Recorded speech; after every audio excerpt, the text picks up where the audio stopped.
See. Ladies and gentlemen, welcome back to another video here on the channel. Today we're going to be talking about the Atlanta United schedule, games I potentially might be going to, and just kind of how things are about to settle out for the season for our third chapter here of the Atlanta United team, for the club, for the future, for the past, the present, you know, all that good stuff. So the schedule just got released today.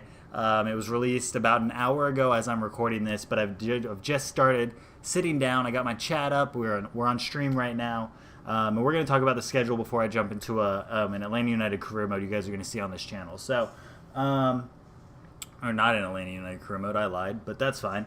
So we're looking at the schedule here. I got it up on the screen. The first two pictures they uploaded were the home and away schedule, which is whatever, but I hate reading it like that because I just want to see how it looks. So we're looking at the schedule currently. First game of the season, DC United. We knew about that. March 3rd, 6 p.m. ESPN. Big thing is how many games we're playing on ESPN, Fox, or Fox Sports 1. More specifically, the games on ESPN and Fox, because nobody really watches Fox Sports 1 unless they know what they're signing up to watch. But our first two games are going to be ESPN in prime time. I believe both of those are Sunday games. And it's 6 p.m. and 5 p.m. So those are really, really good time slots for games, and those are going to be against two very, very good games against a very good DC squad that's only strengthening, and a Cincinnati squad that's just now coming into the league. And obviously Cincy's going to be able to come and play for us. Greg's going to be there. It's going to be a whole deal. And then we have Philadelphia Union at home the game after, so back-to-back games. For my birthday, there's no game, which is cool. There is a game in Columbus. So I'm kind of tempted, and I'm already going to be in Virginia. No, I'm going to be in Virginia the whole week before. I'd have to ask off for that whole week, maybe. Columbus would be a game I would love to go to. But that game is, so there's a week, almost a week and a half break between those two games, which is fine. Yeah, it's a 13-day break. So almost 2 weeks. So that's cool. So that's our first, I think, international break right there. And then we have New England Revolution, again, away from home. So we go from Ohio to New England. That's fine. But there's another 2-week break here. So this like whole schedule right here is trash. But it is what it is. And then we play Dallas at home, Colorado at home, and then we go to Sporting KC. That'll be a big game away from home. And then we're at home against Toronto and Orlando back-to-back, which is big. We don't have to worry about playing either one of those away from home. We get if we can pick up steam in the Sporting KC game, then we'll be able to go into Toronto at home in front of the fans. Both of these will probably also be full capacity games. Exactly. Caleb Porterly. Exactly. That'd be lit to go there.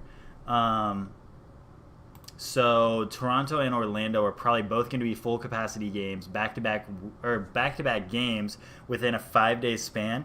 Like, could we actually get a stadium full 70,000 4 days apart from each other? What the hell is that schedule? We have to play Sporting KC away from home. 3 days later, go and play Toronto, and then 4 days later we have to play Orlando City. What the hell? And then 3 days later, what is this schedule? Why are we getting fucked?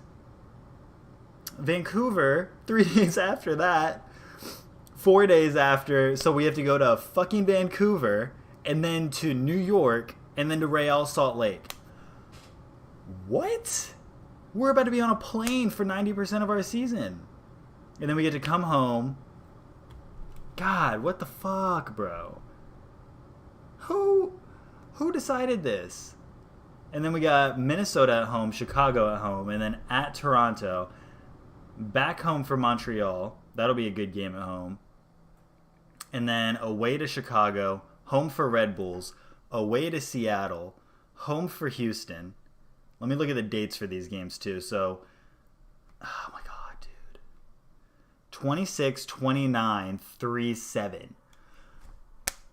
Oh, dude, I hate our new schedule so much, man. I forgot they shortened the season. So the season's shorter because we have to get ready for the World Cup. Or is it the fucking World Cup? What even is that competition that's next year? Is that the World Cup? Fuck it. I'm so like lost in my life. Um, so we got to prepare for that. So the season has to be shorter, and we have the weird ass fucking playoff system. So our schedule's getting so painfully fucked.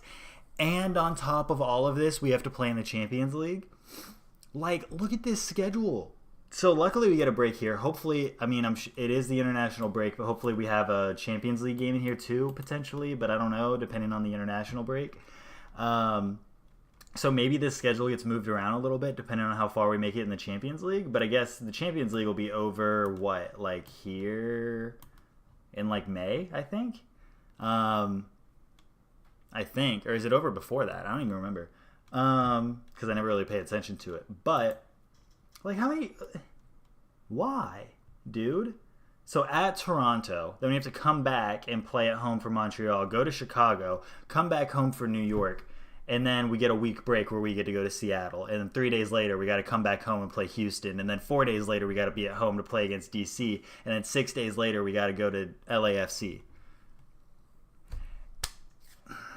Why would you schedule LAFC and LA Galaxy and not just fucking play both of them away from home? Like, imagine that LA trip would have been dope. It's 6 days apart.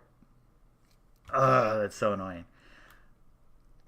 And then here we have NYCFC at home, and then Portland the next week, and then 5 days later we have to go all the way to Orlando, and then to Philly a week later, and then it's Columbus, Cincy, San Jose, NYCFC, Montreal.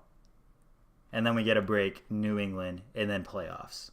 If we fucking even survive and our whole team doesn't get injured. So in terms of the away games, potentially that I would look at going to, I was really hoping that Seattle and Portland were going to be scheduled at the same time, but they're not. Same with Vancouver. Like, they could have literally scheduled Vancouver, Seattle, and Portland in a week-long span, like they did when they fucked up our whole schedule this entire time. And then you know how many Atlanta United fans would have gone to Cascadia and actually fucking just chilled up there for a week and just gone to all 3 of the games? I would have asked off for that. I would have 100% done it. But now we're going to Cascadia 3 months in a row. What the hell? They could have just done it all at the same time. I'm sure as hell not going to go to Cascadia 3 times in a row. I'd love to, but I don't have that kind of money. So I'll probably just end up going to the Portland game, I guess. That's the only one I can go to if I go to Cascadia. DC, I would love to go, but that's short notice. I doubt I'm going to be able to go. I don't know. It's DC March 3rd. It's a Sunday. I'd have to drive from Atlanta to DC Saturday night, hang out in DC Sunday, go to the game, drive back on Monday, if it happens. March 30th, I would love to go to Columbus. That's going to be super hard to do. April 13th, Saturday games aren't going to work for me. Wednesday games aren't going to work for me. So I could pull off Portland. Portland I could pull off, technically. Granted, by August I might have a different schedule, but that's something that I'll look into. Real Salt Lake, no. Toronto, I'd love to go to Canada, but no. Yeah, it's a midweek game, so no. Chicago's a midweek game. Cincy's a midweek game. LAFC is a Saturday, so no. No way I could get there in time. Sunday, July 14th for Seattle, maybe. August 23rd is a Friday. That game's most likely improbable, but I could plan for that last minute if it ends up happening. August 31st is my mom's birthday, so I'm not going to be able to go to Philly. Sunday, Montreal. Last away game of the season. Probably not. Going to Canada on a Sunday sounds like a pain in the ass. But, although, how close is Montreal to New York? Because if the games are only 4 days apart, I could take off 4 days, go to New York. But then I have to somehow fucking find a car to drive to Montreal. Never mind. That'd be that's 3 plane tickets. I'm good. Never mind. Scratch all of that. So the only possibilities are DC, Columbus. Red Bull's probably not. I don't want to go to Jersey. Fuck that. Portland, maybe Seattle, and that's about it. I might possibly attempt to go to 4 games this year away from home, and then obviously all the games at home. So that's our schedule.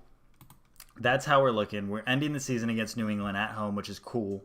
We don't have to play Toronto on the last day of the season. So if we end up deciding to wait for the last day of the season, we might actually be able to win the last game. But the first game at home is going to be amazing against FC Cincinnati.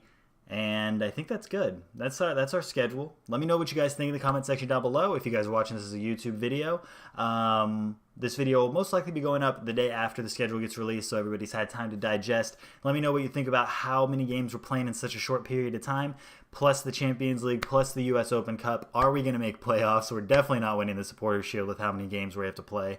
I don't know what the hell's about to happen this season, but it does not look fun at all.